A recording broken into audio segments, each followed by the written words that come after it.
episode number 5. Oh my God, it's real. I'm so excited. Welcome back to Wait, What? Sports. Ooh.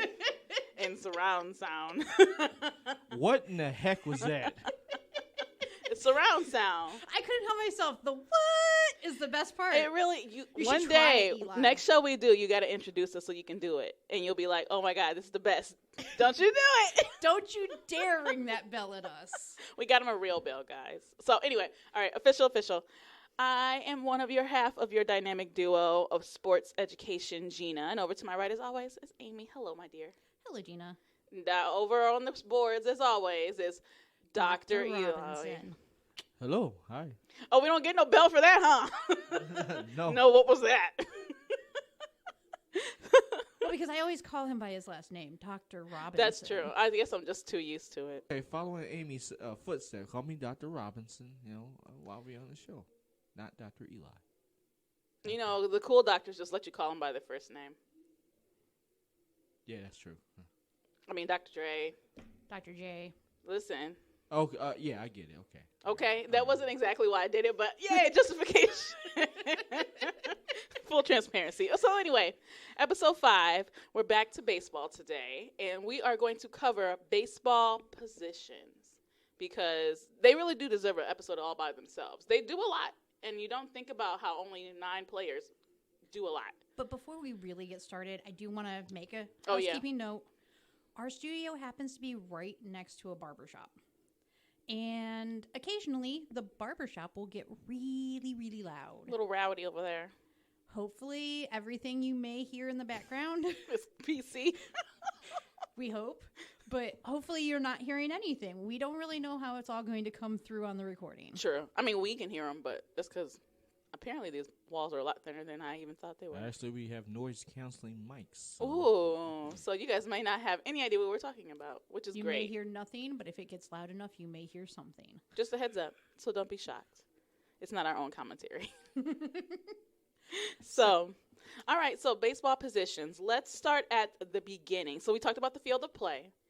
And now that we're past that point, let's talk about infield positions and outfield positions. Where would you like to start? So I actually want to recap a little bit about the infield and outfield. Okay, good idea. I Just like because it's been a few weeks since we talked about baseball. it. Right. And just a reminder, infield is anything from the bases in towards Home plate. home plate. And the outfield is anything from the bases out to the out wall. It kind of is like self-explanatory, but you still need to explain it. Yeah. Anything beyond the wall and the fences is stadium or city sometimes in some places. Right, neighborhoods possibly. So that's where we're looking at today is just those players that are playing in the infield, in the outfield. Mm-hmm. We will do pitchers and their pitches on a whole different show. Which always shocks me how involved that role is by itself. Let's put my phone out the wall. Oh, Gina, you are such a mess sometimes. Sometimes. Most of the time. We mean sometimes. Oh, Okay, don't do it. We're not that far off base. He just wants to do, okay, wait. Go ahead. You just want to hit the bell. I know you do. You're dying to hit that bell. You got to stop the ringing because we can still hear it. There you go. So I think, Eli is just like so excited about this bell. Mm-hmm. So, he's dying for everybody to know that he now has some power. How No. about more cowbell? He's so excited about it, he can't even say it Right. right. Words don't flow because he just can't wait to hit this bell again. More cowbell. There you go. And now, don't fear the Reaper is all stuck in your heads. So, that being said, from talking about infield and outfield, Mm-hmm. do we know all the player positions? Okay. Let's give this a try. We're going to start in the infield. We got our catcher. Yes. We have our first baseman, Uh-huh. second baseman. Yep. Shortstop, Uh-huh. third baseman. Uh-huh. We got right field, Uh-huh. left field, Uh-huh. center field. Uh-huh. I'm missing somebody, though. Your pitcher. Okay, do we count the pitcher in this So, one? Okay. there are 9 positions on the field. We're not going to talk about the pitcher today. But he's still part but of the he's 9. still part of the 9 that are on the field. Makes sense. I almost said pitcher, and I was like, he gets his own show. But okay, fair. So, where do you want to go as far as what we talk about first. Okay, so I'm sorry. It was only a matter of time, folks. It was only a matter of I time. held it in as long as I could. Don't fall out the chair, producer. Okay, so anyway, let's talk about infield. Let's talk about the people that, for the most part, do all the work. I mean, not to say outfielders don't put in the work, but those are the people that, for the most part of the game, you're going to be seeing actually in action. Right. So those are the people that have multiple roles. Yes. Is really what it is. Because your first baseman is not only looking at what's coming at him from home plate, but he's also looking at what the other players are doing. Yeah. Same for second base, shortstop, all of those. You're always aware of everybody else's infield positions. So your infield positions are your 4 bases plus shortstop. Okay. Makes sense. So, and there is no home platesman. It's called your catcher. Let's be the catcher. Okay. Even I knew that. But, there's somebody out there that's like, wait, the 4 bases are first, second, third, and home plate. Mm-hmm. So if I'm saying, your baseman, home plate is covered by the catcher. Right. Which is, it's fair, though, because it's technically a base. It's technically a base, as we talked about before. It has a special name. Yes. So, all's fair when confusion sets in. Mm-hmm. So, we'll start with first base, because why not do it numerically? Might as well. And it's the way that you run the bases. Right. So we'll hit each base and position up in the order of running the bases around the field. Perfect. Which, if you don't know, if you've never played, or watch, possibly, it is counterclockwise. Mm-hmm. So, first base. Your first baseman does what? Okay. Covers first base, of course. Yes. But he also covers from first to second. Mm-hmm. And then the area, like, behind his base, like where the foul line is. Like shallow right. Yeah, shallow right. I'm not familiar. I can't get the stage directions in my head quite yet, but I'm getting there. The whole opposite of what you expect it to be. You're looking at it, and first base lines up with right field. So when you're looking at it from home plate, Okay. It looks correct to us. Gotcha. The stage directions are only for the players. I have to, like, picture it in my head as we describe it. So, like, I'm picturing, like, I'm drawing on the wall in my mind. Here's home base. Here's first, second's in the middle, third is to the left, and then home is back to the... Okay, I'm good. I was going to say, you just drew that on the whiteboard above Eli's head. I did. That doesn't exist. If... Eli, you're home plate.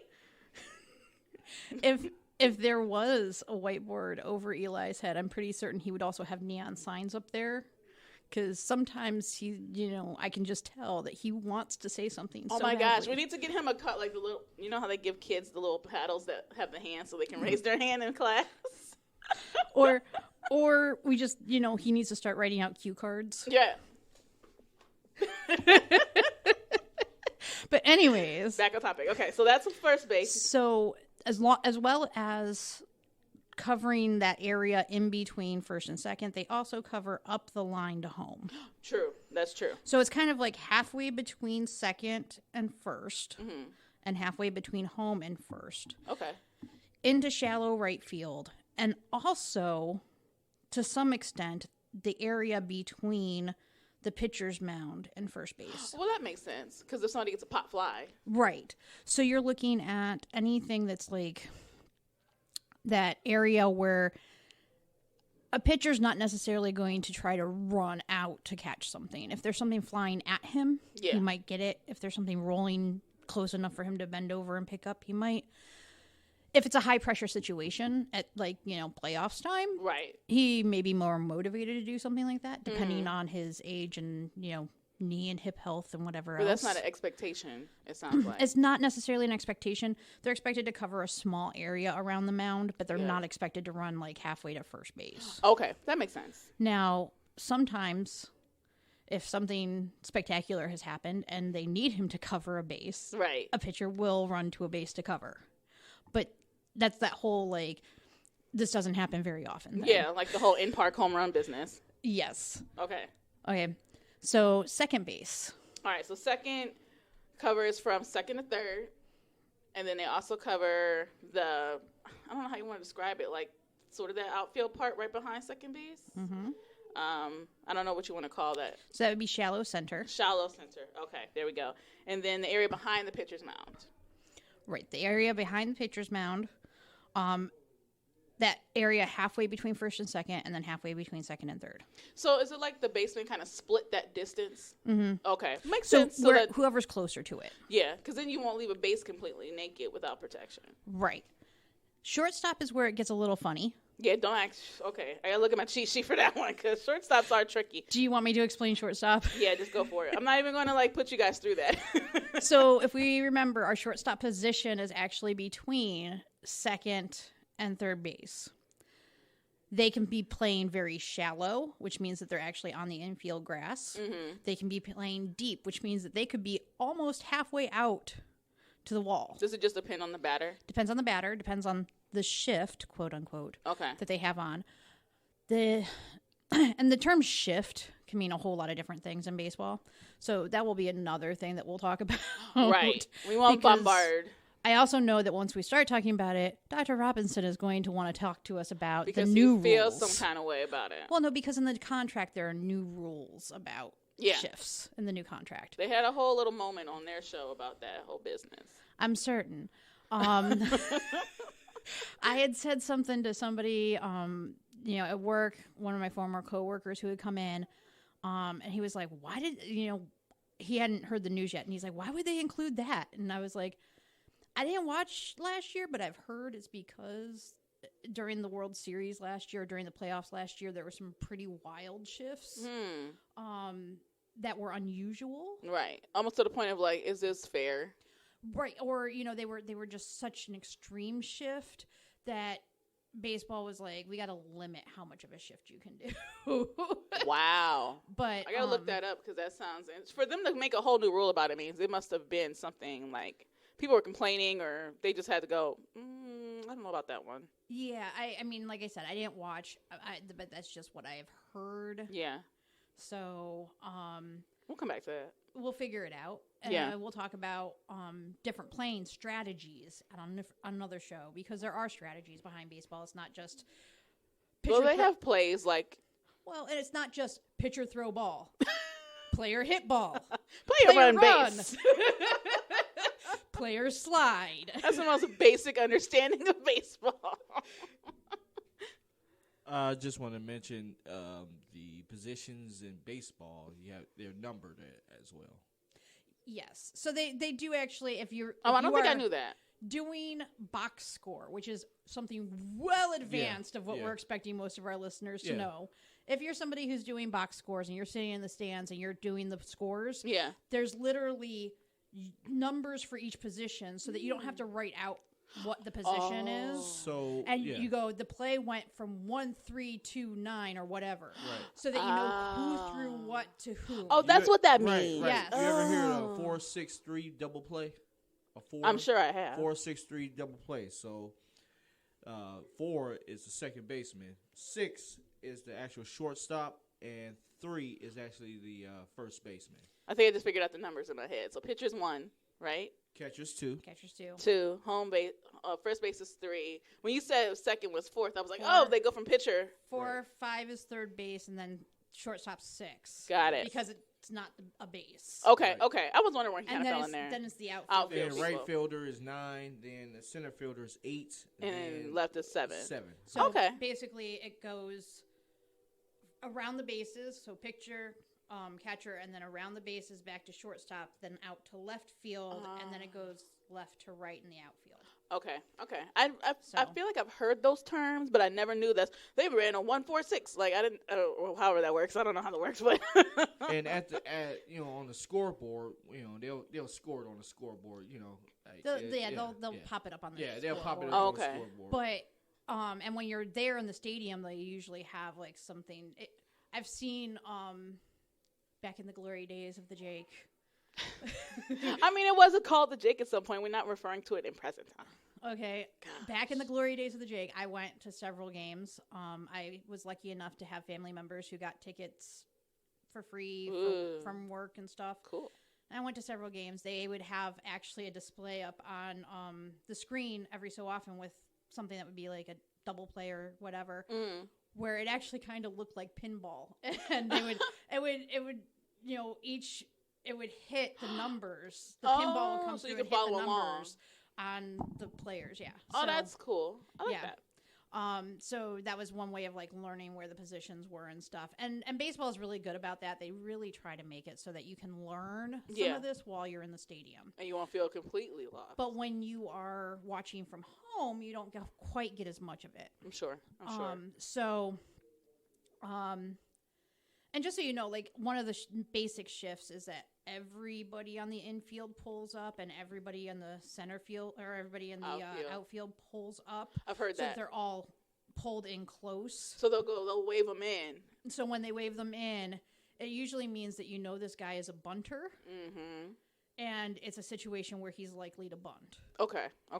And so you don't want anybody too far out because if this dude's going to bunt and he bunts it in a position that nobody's there playing. Here we go. Yeah. He's making it probably to at least second easy. Real easy. Yeah. So that's one of the basic ones. The other one is pushing everybody out. Right. So if there's somebody that they know hits pop flies to flies out to the wall, they may have people out a little bit further. Okay. Like your second baseman and usually your first baseman doesn't go out that far, but like your second baseman and your shortstop might go out a little bit further. Right. Depending on what pull the hitter usually has. Okay. But that, again, there's a lot of logistics. Strategy is a whole different show. Yeah. We might not even get to it this time, like this baseball season. Right. So third base. All right. So third base covers, now that I know they do this halfway business, he goes halfway between. Does he cover halfway between second? So he does. Okay, so since you have the shortstop there? The shortstop's job is to kind of be the stopgap and to be the person that goes wherever he's needed. Okay. Again, this goes back into like, the way that play works. But say your first baseman had to move up the line to catch a pop fly. Mm-hmm. He might, or even to stop a bunt. The second baseman may have moved over to cover first. Oh, okay. And then the shortstop's covering second. So you don't have to. Okay, so there's just not an empty base, just chilling. Right. Okay. There's a lot of communication that goes on between the players. So, like, if there's something that's headed towards that weird innocuous in between area of who's covering what, there's a lot of communication going on there. So people know who's where, when, why. Right. And are you going to get it? No, I'm going to get it. Are you going to get it? That kind of stuff. Got it. Right. Okay, so now that I got that, so he still covers halfway between if needed. A part of that baseline, But for the most part, he's third to home, and then the shallow left. Mm-hmm. Okay. And then that area kind of in towards the pitcher mound.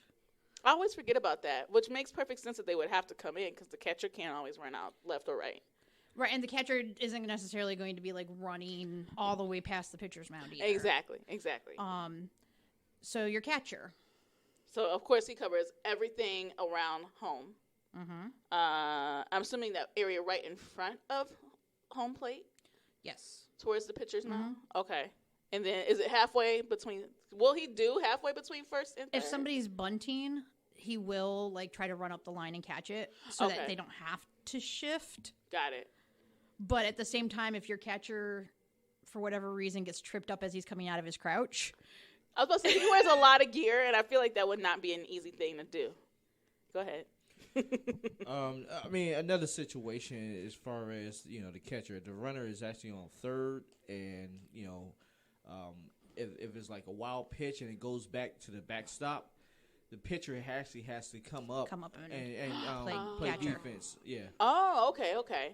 Yeah, there's all sorts of like little nuances in the way that the play works, but if this situation happens to work this way, so the catcher covers those fouls that go back to the wall. Okay, that makes sense. And dirt balls. Oh, so just the ones that hit the ground by home plate. So the ones that are into the dirt and they go bouncing away. So Yes. if it goes right or left, will he still be responsible for those? Right. So basically, a dirt ball is anything that a pitcher is thrown Mm-hmm. and it actually hits the plate or it hits the dirt in front of the plate or sometimes behind it. Like if it gets between the catcher's legs, under his glove. Got it. Okay. So then he has to go and fetch. Go get it, boy. But he does. He has to go play fetch with the ball. Hopefully, if it got between his legs, Yeah. it's literally stuck between his legs. Because of the way that they sit.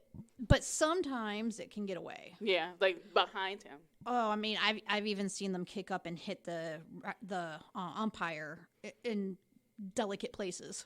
Oh, Yeah. what? Yeah, right in the nuts. It makes me happy that I'm not a guy. You notice how he's like right in the nuts, and I'm like in delicate Delicate places. pieces. He doesn't have a delicate bone in his listen, body. Listen, we not regulated by the FCC, so I can say whatever I want.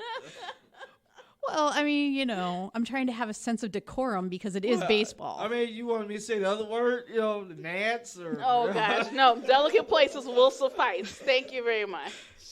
I mean, we're talking baseball, which is the genteel sport. Right, it's very much like golf in that respect. It is very old school and very genteel. Right. Its traditions do change very slowly. So, those are the basics Those are the infield pokes. of the infield folks. So, outfield. Okay, so they cover a lot, like a lot. There's a lot of outfield. Depending on what stadium you're in, there can be a massive amount of outfield. Because we talked about that when we talked about the field on the first show, about how, like, if you look at Progressive Field for the Guardians, now I said it right the first time. I'm so proud of myself. If you look at, like, the Guardians, theirs is one of the smaller ones. But if you look at, like, was it Wrigley? Actually, Wrigley is a little small. It's Fenway, The the big green monster. Yes, that was it. So, when you've got the big green monster and it's a very intimidating thing anyways, but they actually have a very long left to right as well. How much of an endurance athlete do you need to be? You are more of a sprinter. Yeah. Because you're trying to get there before the speed of the ball. That makes sense. Some of those balls are like 100 miles an hour. Scorchers. Man. Which is another term we'll talk about at some point in time. Yeah, 'cause I don't think I've heard that term before. I mean, it makes sense when you think about how fast balls come in. So there are actual logos for some minor league teams as well that are actually just screaming, scorching balls. Oh, well then. Okay then. You can actually Google search Scorcher as an image search, Yeah. and you will get these images of flaming, screaming balls. Oh, poor baseball. It's like the skin is peeling off of them. Yes. You ever heard that term? Oh, he hit that ball on a rope. No. So that means he hit a line drive on a rope. Like, damn. Well, does that have to So- do with this conversation? We're actually going to do a whole show on batting and batting terms and Sorry. things like I that. had to jump in. No, you didn't. I just happened to use a term that Gina was like, what the heck is that? I have no idea what a scorcher is. Of course, it pulls up the restaurant. I hate you, Google. Do Scorcher baseball. Baseball, that's what I was about to do. All right, so obviously with it being so big, they can't just cover the far right outfield, far left, and just the center. They must work together depending on where that ball is headed to, right? Right. So that's why I said communication is everything. Again, you go back to, the days of the Wide World of Sports blooper reels, Yeah. and there were always bloopers of, honestly, Ken Griffey Jr. ran into so many people when he was playing. Did he just not talk? No, it's just, you're sitting there and you're like, you think you've got it, and somebody else thinks they've got it. And you're both like, I'm getting it. And it's like, you're looking at this line, basically an imaginary line in between the two of you. Yeah. And you're trying to make sure it doesn't fall in that imaginary line. And you don't always have 100%, because you're not really watching that person. You're watching the ball. You're watching the ball. Right. And if we could be like chameleons and have one eye in one position and one eye on the other, it'd be great. But we can't. That's not how our anatomy is set up. So, Yeah, I mean, there are so many times where players run into each other. Do Just they- like how we talked about, there's so many times they run into the wall. Right. Do they get hurt? I mean, they're coming with some force. yeah, well, Right? usually there's at least one that's coming in with pretty good force, and the other one is like, am I pulling back? Am I, you know? Right. Like he's slightly decelerating because he's not sure. Right. Okay. But I don't think there's anybody that's been like massively hurt. Yeah, There's like been two full blown like head on collision. yeah, I mean, it's not like we're talking football player tackles. I Right. mean, Right. but yeah, I mean, you have these athletes are actually pretty skilled athletes as far as even being able to avoid injury in some of the ways that you wouldn't even think of for a baseball player. Yeah. So, diving catch. I have seen guys make diving catches where they basically did a backflip or they did a forward flip, but their arm stayed here catching the ball because they were trying to catch the ball. Their teammate didn't quite stop and he started to slide, and so they start to jump to go and catch the ball. Oh. I mean, there's some and then they athletic like hurdle things. each other. Yeah. I've seen them hurdle one another. There are some athletic things that happen that you're like, how did he keep his glove out and catch that ball? The body awareness, though, you have to do that and not like instinctively draw into yourself. Or, to be able to have your hand facing upward Right. still. That's crazy. And Like- I feel like that's not a skill you could teach. That's just something instinctively you can do. Right. I know Alex Gordon from the Kansas City Royals was really famous about those catches. Like you talking about gold gloves, like that kid has. What's his name? I'm gonna post a video or two of him. Alex Gordon. Alex Gordon. What Kansas City said? Yeah. But, they all have this kind of sense of what they're supposed to do and where they're supposed to be. Yeah. So, right field, that area behind first, center field, that area behind second, left field, the area behind third. Right. Right field is known as, well, especially in little league and high school and things like that, is like the area of the field that you put your worst player. Yeah. Because Okay. balls just don't go that way. They don't go that way very often. Is there a reason for that, or just the way the people bat, or Mainly because most of your batters are right-handed batters. so they'll all okay. That makes sense. Okay. So when you have a lefty or a switch hitter, you might get more. And then the spin on the ball. Mm-hmm. So depending on what pitch the pitcher is thrown, the spin on the ball, the way it hits the bat, blah, blah, blah, blah, blah, physics, yada, yada, yada. Math. Moving on. I was like, there's too much science there to like Right. really unpack it. But you can get a ball hit off the tip of the bat and it will go more towards right field, depending on the batter. Mm-hmm. But generally speaking, those balls go foul. Okay, that makes sense. So, but your right fielder might be somebody who helps cover center field if there's more of a shift on, depending on what stadium you're in. Mm-hmm. If there's a really long left field or a really wide left field. So is it fair to say, like in the MLB, your right fielder's still a good player, right? Oh, they're still professional players. Okay. They're still great. Okay. But he may be one of your lesser fielders. By the time you get to the MLB, most guys have had their positions set for years. Yeah. So that's just what they They've play. been, they've played that position possibly since high school, but definitely since college and through the minors. Okay.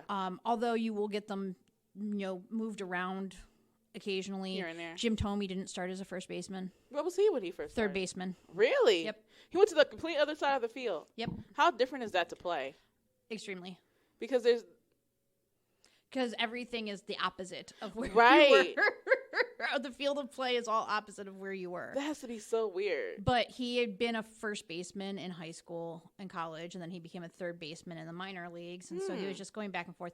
And they do that a lot with the infielders. I was gonna say, is that common practice? Shortstop, I think, is the only one that doesn't get switched around a lot Right. Correct. because it's more specialized. So okay, I've always wondered this because you have a short. Maybe because of that whole argument that things just don't go to the right like they do to the left. Is that why there's nobody in between first and second, like a shortstop?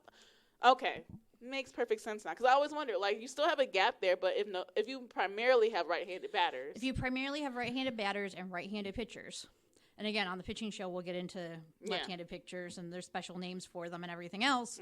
But when you have a left-handed pitcher and a left-handed batter, you may get more balls going that way. But,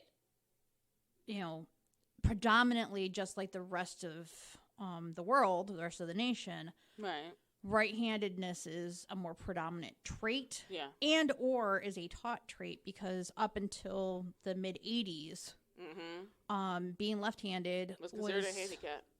Well, and not just that. I mean, honestly, up until 1950s and through the 80s, there were huge subsets of the population who saw being left-handed as being a sign of the devil. Really? Yeah, it was one of the religious aspects of things. Because you always wanted to be the right hand of Christ. Oh, okay. So if you were left-handed, you had the devil in you, so they would very early beat out kids using their left hands. Because I remember my brother's left-handed, but my grandmother was a teacher, and she told my mom, like, don't force him to pick one or the other. Whatever side, he was ambidextrous at first. She said, whatever side he leans towards, let him have that side. And again, when you were young, was when they were getting to a point where that became a norm and a normal thing for teachers to think and everything else. Yeah. And as an educator,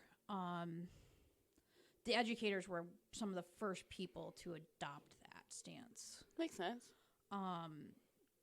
But a lot of times people see their kid reaching for stuff with their left hand, and then they think, oh, well, nobody in the family is left-handed, so we got to make him like everybody else in the family. And they're not even thinking about it. Right. It's like a subconscious bias. Right. So, but because of those types of things, we have a lot more people who are right-handed. Now, we do also have switch hitters and switch pitchers as well. There are pitchers, very, very few. Wait, pitchers switch? There are like 0.01% of pitchers that can actually pitch with both hands. That's crazy. And pitch good? Mm-hmm. Wow. Are there any currently in the MLB? I don't think so. Because that's got to be such a rare trait. I don't think so. I think the last one was in the mid-'90s. Whoa. Yeah. That's nuts. So somewhere in the world, there's an amazing pitcher who can do it with right and left hand. Mm-hmm. So, but again, because of those pitcher and batter dynamics, the fielders are set up the way they are. Okay. So, so we know the infield can shift around like that. Mm-hmm. Does the outfield move around, or wherever you are? If you're left, you're left. If you're center, you're center. If you're right, you're right. So you mean as far as like how Jim Thome switched from one to So they can. I mean, if a team really needs somebody to play center field and all of their center fielders are injured. Worst case scenario. And like, the day of the game. Mm. Their center fielder pulls up and goes, dude, I broke my ankle this morning. They can't call anybody up from the minors. Right. So then you're like, okay, who on the team has any experience in center field? Or who's the best of our current outfielders, and who can we plug into right field or left field? Right.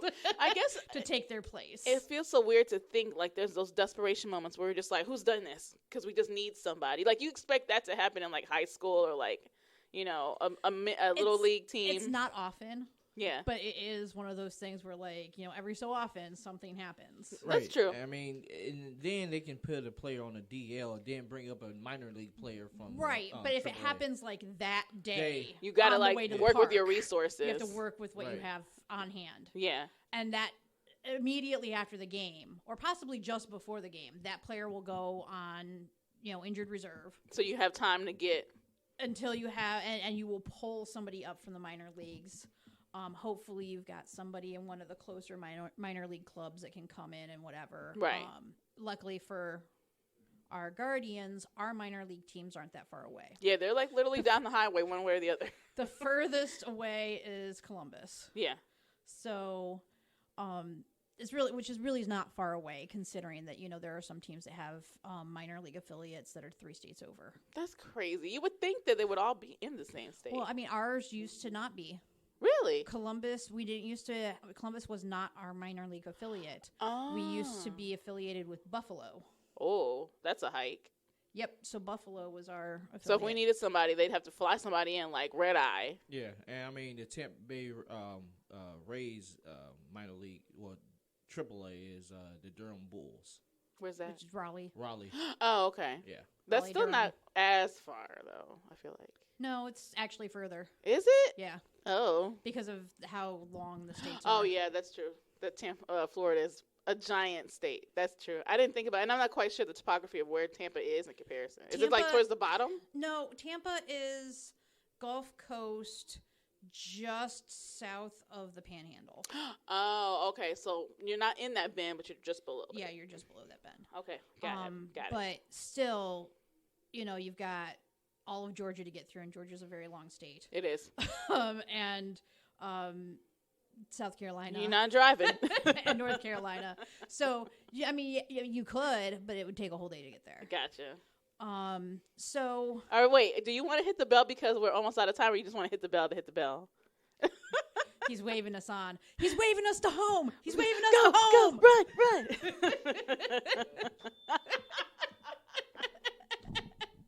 So, Okay. I don't think he actually hit it loud enough that time. But anyways, Yeah, don't do it again.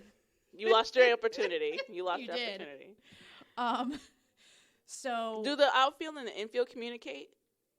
yes, like that? especially when you've got a ball that's like falling between, let's say, center and second base. Okay. So you might have a second baseman. As long as nobody's on first, you'll have a second baseman running after it, or you Got might it. have the shortstop. Okay. And he's running out, and the center's running in, and so they have to be able to talk to each other. Okay. And so That's probably where most of that action happens, is right in that middle part of the field, isn't it? it is. Okay. It truly is. It's right in that area, unless you're looking at the action of getting runners out, which is something that we should talk about. Oh, okay. Because that's what your basemen do. This That's is true. what That their is their job primary is. role. So, as a player, you're always hoping that your pitcher has pitched well enough Right. that maybe you don't actually have to do anything. That would be a no-hitter. no-hitter and a shutout. Right. Okay? They are rare. Yeah. Shutouts are incredibly rare. You don't have shutouts very So often. shutout is nobody's been able to get a hit off this pitcher the whole game. A no-hitter is nobody's gotten a hit. Okay. A shutout is nobody's gotten on base. Oh, so you don't even get the opportunity to get out because you didn't even get off. Okay. You got out, but you don't even have an opportunity to score because nobody has made it to a base That's at all. crazy. Okay. It means that the pitcher has gotten every batter out at the plate. So you score when somebody gets on base. You score when somebody gets to home plate. Okay, I wonder So about there's no that. opportunity To to even- score if you don't get somebody to first base. Got it.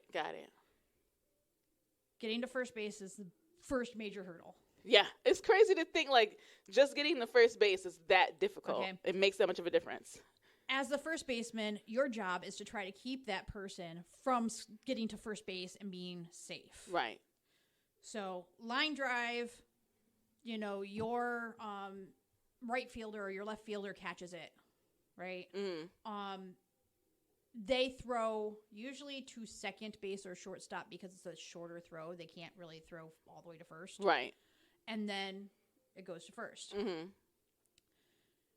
As you catch it, you're hoping that guy hasn't made the bag yet. But made the bag, you mean? The base. Made it to first base. Yes. Okay. So the bases are also known as bags. Okay. I figured, but I was like, let's just be clear about that. Okay. So you have first, second, and third base. Those are also known as the bags. Okay. Much like, home plate is actually a plate. Makes Okay? sense. I got you. But the bases are not actually as hard. They actually are softer surfaces. Yeah. If you ever get the opportunity to watch the grounds crew after a rain delay, they actually go out there and they're carrying the bases out. And at the beginning of a rain delay, they go out and they will pick the bases up as they put down the tarp. I thought they stayed there. Nope. So the bases are on little posts Oh. that sink into the ground. They've got a hole that's cut specifically for them. They sink down into the ground and they sit level. That's so that they can do upkeep on them because, like I said, they are softer surfaces. Yeah. Partly to keep you from hurting yourself when you slide, but probably also because originally they probably were bags of flour. I bet. They were bags of corn. They were, Whatever you can get your hand on. Right. Yeah.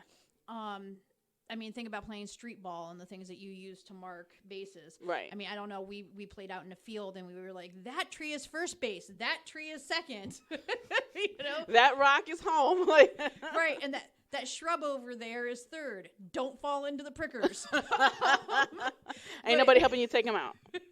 But, you know, that's how we would play. Right. So since this game pretty much is a professional version of what kids played in a colonial era, Right.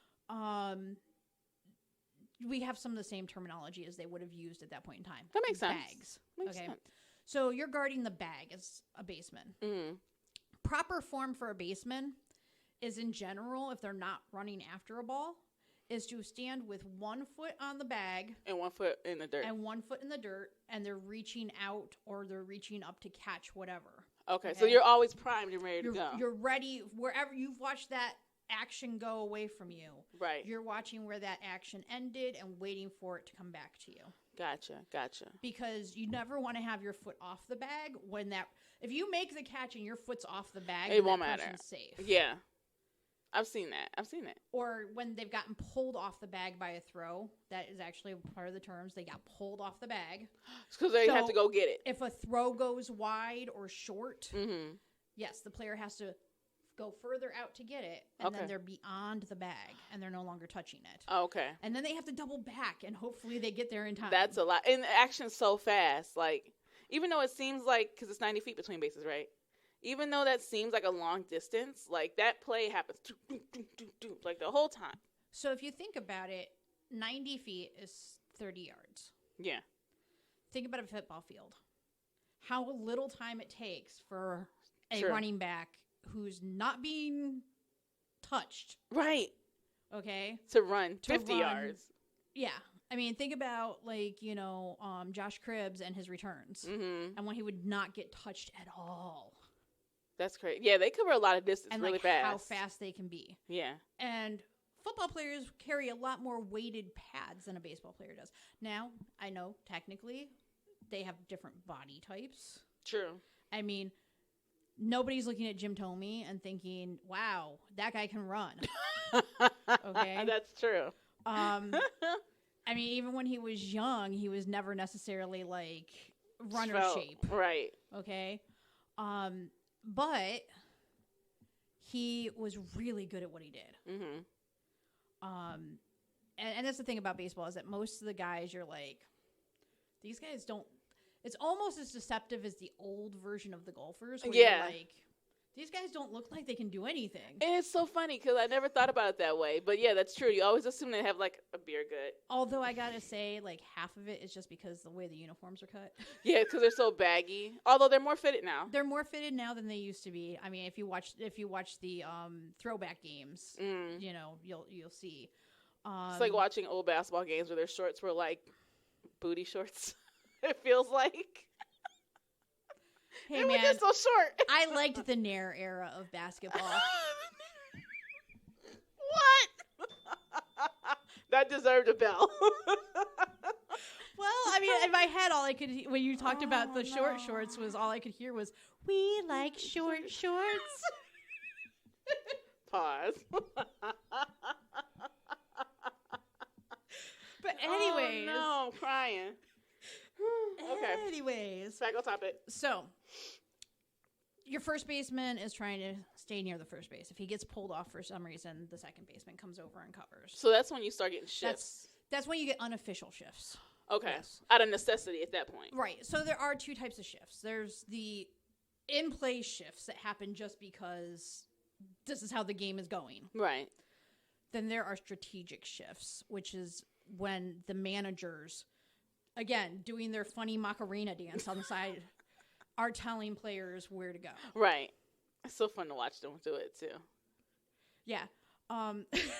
Truthfully, if you do watch pretty much any baseball movie, you almost think that they're making fun of the managers until you start paying Right. attention and you realize that the managers really are sitting there like, brush your shoulder off and Macarena and tap the hat. And, you Right. know, none of us know what it means, but the players do. So it always makes me wonder, like, when you think about just plays in general, whether it's football, basketball, because all coaches have hand signals. Like, how long does it take a player to learn what their particular coaches or managers' signals are? So part of that is why there's spring training in baseball. Okay. Which, being shortened this year, we might see A little bit more struggle. a little more struggle on some teams, especially teams that have younger or newer players. Okay. But baseball sign language, I feel, isn't necessarily as complicated as people want to make you believe. Yeah, because I definitely think it takes rocket science to figure out what most of that stuff means. So, personally, I believe that there's some garbage sprinkled in so that they can try to play mind games with the other team. Yeah. Because everybody can see the hand signals. Yeah. It's not like they can't. It's not like, you're the football coach that has the thing over top of your mouth. Right. Like you're covering your mouth so that nobody sees. Like, no, your whole body is visible while you're doing, like, your funky chicken or whatever. Right. So I truly believe that, maybe one time or two times on the shoulder means something, but like when the guy goes right shoulder, right shoulder, that That's a second whole right different shoulder thing. might mean something, not anything at all. Right. It might mean just, like, that was fake. Pay attention to the first two. Right. Or it may mean like I've changed my mind. Right. So And I'm sure they change, not fairly often because you can't be so, like, off the charts, but I'm sure they change enough to where even if somebody were to pick up how those signals work, they've found a way to tweak it. well, and most of the coaches have their own style of doing Yeah. their signals. I and just their need own somebody to do the signals. stanky leg. That's all I ask. One coach just go out there and bust it out, and everybody on the field is like, got it. Well, I mean, like I said, back in the day, I used to watch Hargrove and I swore sometimes he was doing the Macarena. You told me that, and I thought that was the funniest thing ever. I can agree because I YouTube that bad boy. It's like, oh my gosh, he really is doing the Macarena. But like I said, if you, especially if you're in Cleveland, I know 98% of you have watched Major League and of have course. seen, all of the signals and like putting the arm out and chopping down the arm and things like that. While those are things that some of us might do when we hear particular songs, like, Right. Stuff by the Talking Heads. The in baseball terms, it may mean something. Mm-hmm. It may mean put the shift towards second base, or Right. Or come in, or right, Yeah. or this guy is going to we can tell this guy's going to bunt, and or this guy, his record says this is what's going to happen. mm-hmm. The thing is that you as a player are watching that, but you're also watching everything else that's going on. There's so much to pay attention to. Well, and as a center fielder and a second baseman, you might actually even be watching the signals that the catcher's giving to the pitcher, Yeah. so that you know what kind of pitch is going towards the plate. So you kind so of have that an idea. if the guy hits, you kind of have an idea of where it's going. That makes sense. And you may know like what one finger means versus two fingers versus three fingers, which is actually something we didn't talk about with the catcher yet. No, we didn't. So let's go to that real fast. So the catcher, another part of his job besides the defensive part, Mm-hmm. is to tell the pitcher what pitch to throw. So, okay, is it kind of like how the caddies help the golfers? The catcher is actually like almost directing traffic for the pitcher? To some extent, but it's more of they've got like a play idea, and the catcher's looking towards the coaches, Oh, okay. and the coach will give him a signal as to what they think they should pitch to a particular, what sequence of pitches they should use for a particular batter, based on that batter's strengths and weaknesses and Okay. all of that. So is the catcher like the middleman? So the catcher's like the middleman. When he's down in his low crouch, Mm-hmm. right? He's got his feet together, knees are out. It's like a diamond. Right. Up against his delicate pieces is where he'll flash his finger signals. Yeah, I've seen him do that. Like 2, 3, 1, 2, Right. 4, whatever. So, and what you don't see usually is that most of the pitches have a one finger or one number number count for them. So like 1 is your fastball, 2 is your breaker, that kind of thing. Yeah. 3 is a curve, 4 is a slider. There are like 7 or 8 different pitches. So some of them do have, you know, like 2-2 might be, you know, your split finger and whatever. Okay. So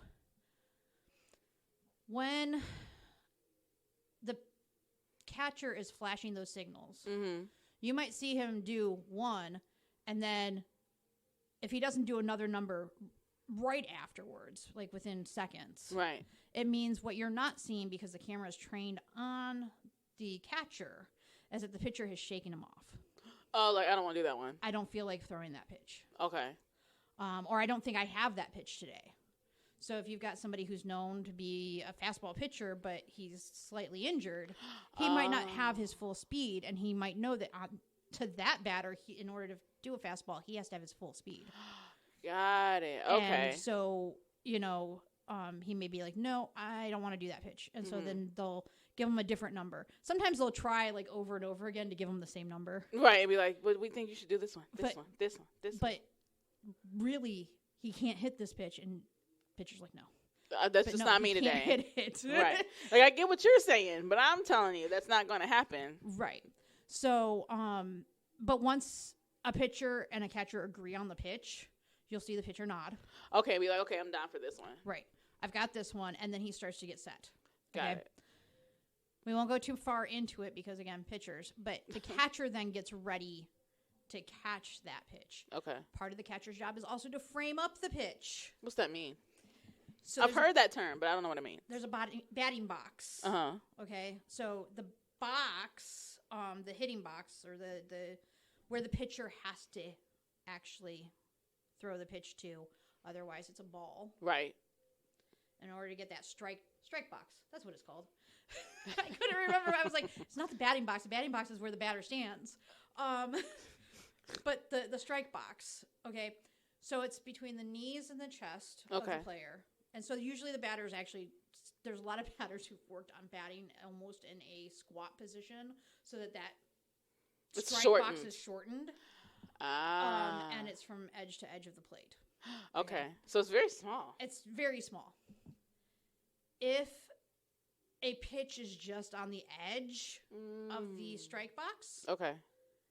the catcher will try to move it so that his glove looks like it's caught it in the middle of that. Because if it's gone fast enough, an umpire might call it a strike Right. instead of a ball if it was right on the edge. Oh, gotcha. So his glove was there, and it looks like, bam, it just went right into his glove. So he's trying to frame it up, and he'll catch it and move it. But he's trying to do it just like in a way that's like That's not obvious. not very clear, very like, yeah, not obvious. There was a word I was looking for, and it just wouldn't come to me. But yes. That's not obvious. It's kind of sneaky. Yeah. But it's called framing it up. How quick do you have to be to pull that off? Like you have to be so slick with it, you know? But by the time you're a professional catcher, It's your probably no big deal. reflexes are so fast on that. I bet. Kind of the same way that they can drop to their knees to try to stop a dirt ball really, really quickly. Yeah. Just to be in that squat that long, like that's crazy. Especially those long games. Oh my gosh. No. Well, what you don't generally see is that between batters, they stand up, they walk around. Oh, I wondered about that. Cause like, do they stay there the whole time? No, they don't sit in that squat like the whole inning. Oh my gosh. Can you imagine? Your knees would be locked up. The quads on that guy, man. Man, he could crush the skull of another person. but that's like, part of the catcher's job. So, okay, question. Do you count the batter as one of the players in that rotation? Or are we just talking about... So the batters are the other team. Okay. So we're just kind of doing one team. Okay. That makes sense. I just wonder So where they when- fell into stuff. When your team is on the field playing defense, Mm-hmm. they aren't batting. They're the ones guarding the bases. Right. Okay. I call the second part of the catcher's job an offensive position because to me, pitchers are really your duel is between your pitcher and your batter. Right. And while traditionally offense is the part of the team that's trying to score, or the team that's trying to score, it seems really weird to call somebody who's throwing an object at another person the defense. a defensive player. I never thought about it that way, but that's true. but truthfully, they are defense. Okay.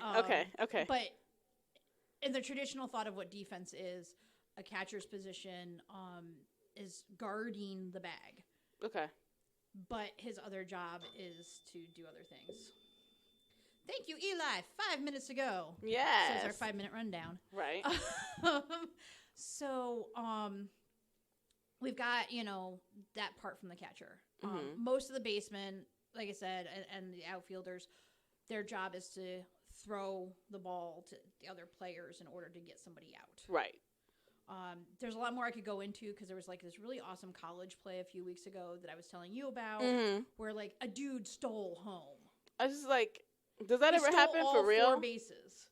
And you would just like literally the day before asked me, has anybody ever stolen all the bases? Yeah, I really did. It was like perfectly lined up. And yes, he got to home plate, or he got to first base, realized nobody was covering second. It was just like, ran to second. Third baseman had come over to cover second. He got to second. He realized nobody's covering third. So he ran to third as the catcher's coming up to cover. Wow. He gets to third and he realizes nobody's covering home.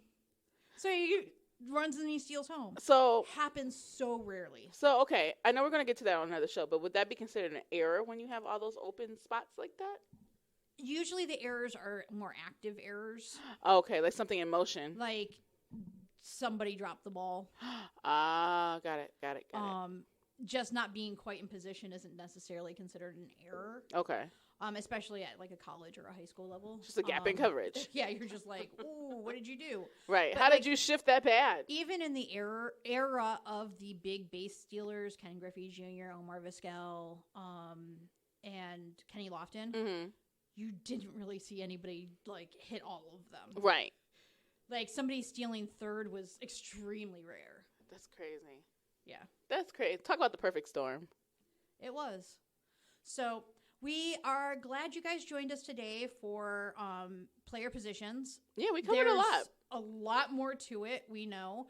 But we also didn't want to get too far into the technicalities because, again, this is a whole nother show. This is like the primer. As we continue doing things over the next however many whatevers. Yeah, because baseball lasts forever. We'll get into more and more things. But we hope that you will join us next time. We plan on actually bringing you NHL. So pray for us, because neither one of us knows doodly squat. But about hockey. But my researcher extraordinaire over there, I'm sure we could pull it off. But the hockey playoffs are coming up, and actually, I think in a couple of weeks, actually, they start. Wow. So many overlapping events. There are. As well as the NBA playoffs starting. So we are looking at having a show for you on both of those playoffs, just primers. Yeah, we're not going to go into too much, kind of like we did for golf. Here's the basics. Quick and easy things just so that you can watch. Right. So on behalf of myself and the lovely Miss Amy and Dr. Robinson, are you happy now? You should see his smile. Right. Go ahead. Yes, I am. Oh, gosh. We, again, thank you so much for tuning in. If we missed something, if you have questions and you want us to clarify it, always, there's so many ways to contact us. Gmail, it's WW Sports22. I don't remember our own handles. WW Sports22, Facebook, Wait What Sports, Instagram, this is the long one, Wait_What_Sports. Lord have mercy. And Twitter at WW Sports22. And, of course, you can listen to any part of this episode. Share it with your friends, your neighbors, strangers on the street, Spotify, as well as Facebook. Am I missing something? Mixler and Podbean. It's also on. We're multi-platform. That's how much we love you guys. We want to give you all access. So thank you so much, and we will see you all next time.